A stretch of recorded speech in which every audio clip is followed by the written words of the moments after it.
l'évêque Maïcha encore.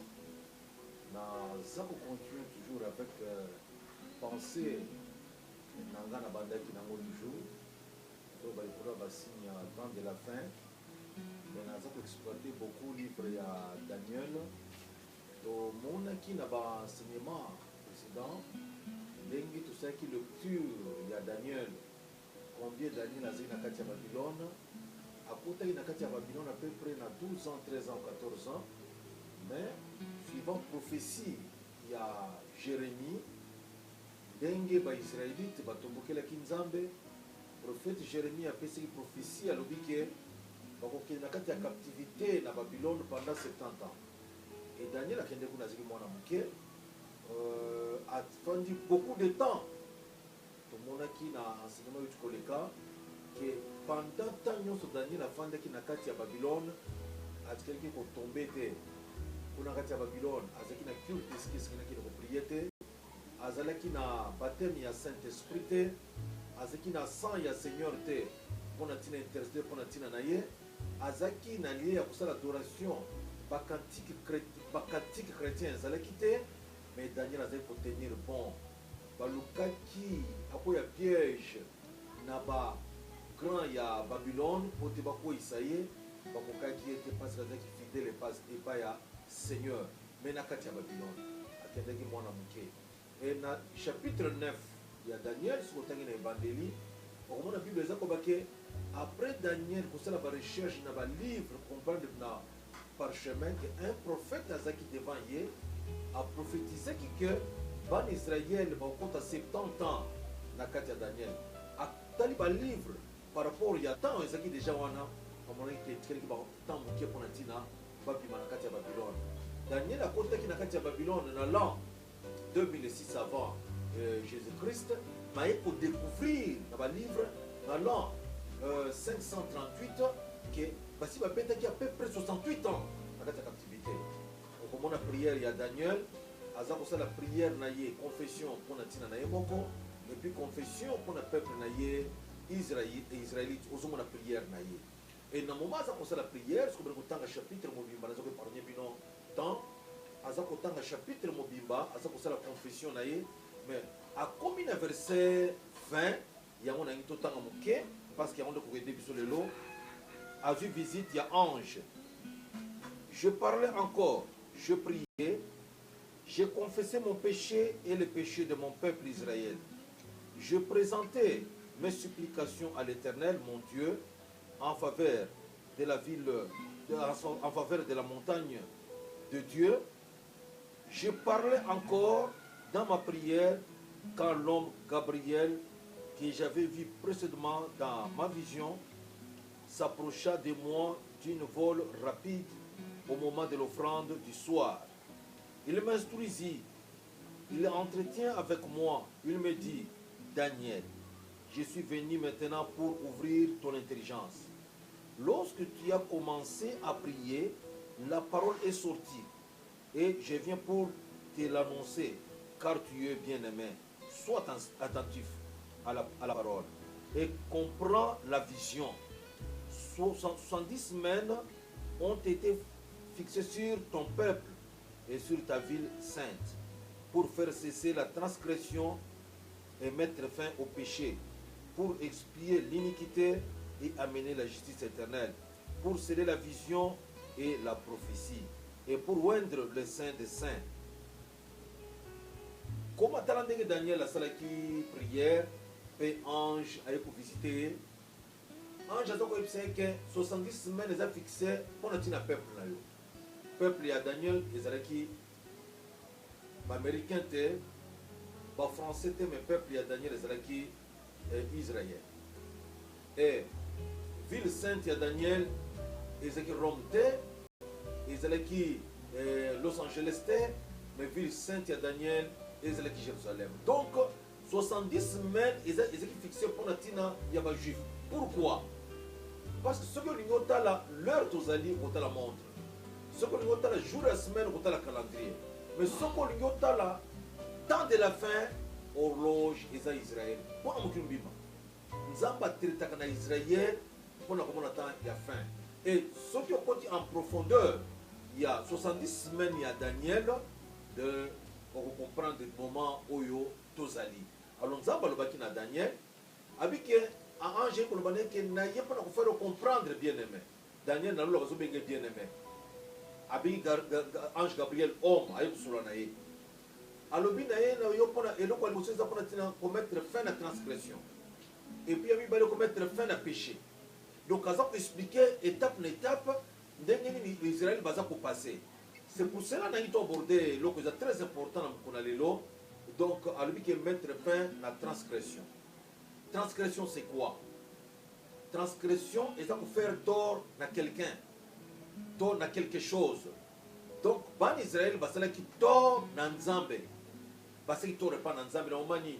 Si vous avez le livre de Matthieu chapitre 13, au moment yesu aza koyesa bapotre eza parabole aza kolimbola bango azoyebisa ke baza na misu baza komona te, baza na matoi baza koyoka te, sinon soki bafongoli bango misu kose convertir bakomprendre. Donc israel ezalaki na moment bazalaki frappé l'esprit aveuglement, bazalaki endurci na cœur mpo te bacomprendre messie na bango te.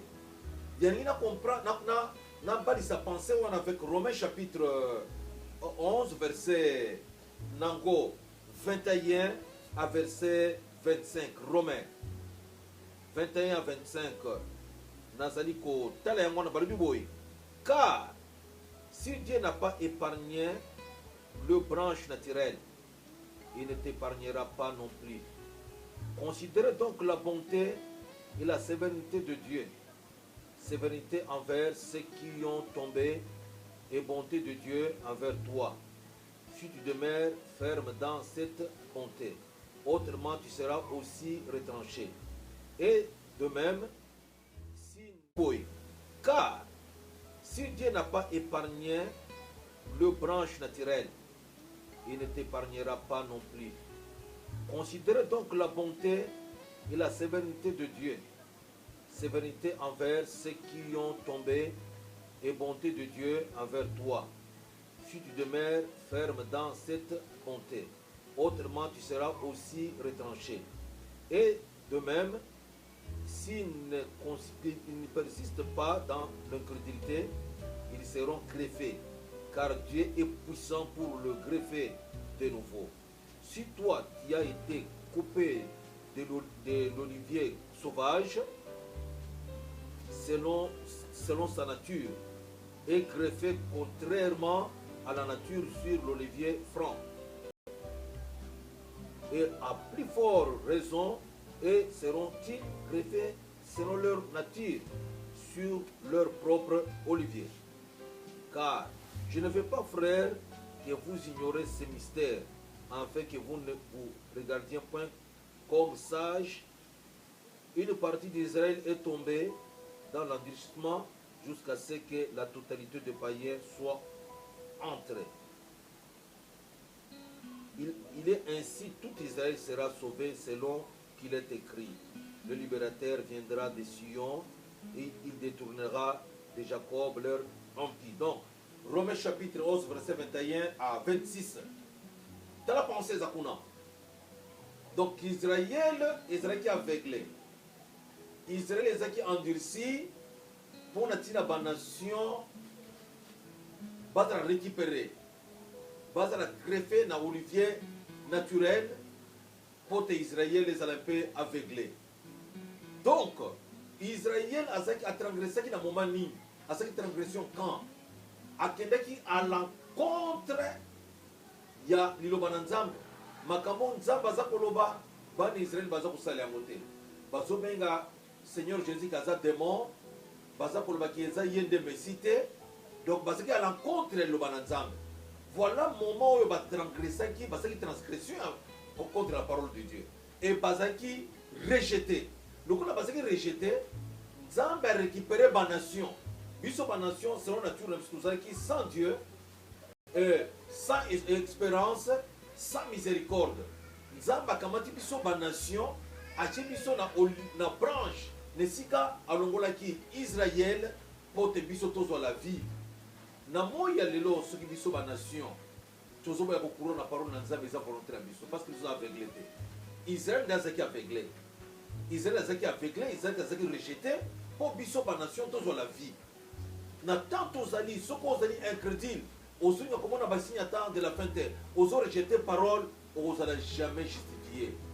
Na moment aux alliés, Jésus Christ was agneau, mais na moment on attend akoya comme juge, akoya comme juge moko na moko ba œuvre na ye. Jamais ba toi nation bazali aveuglé.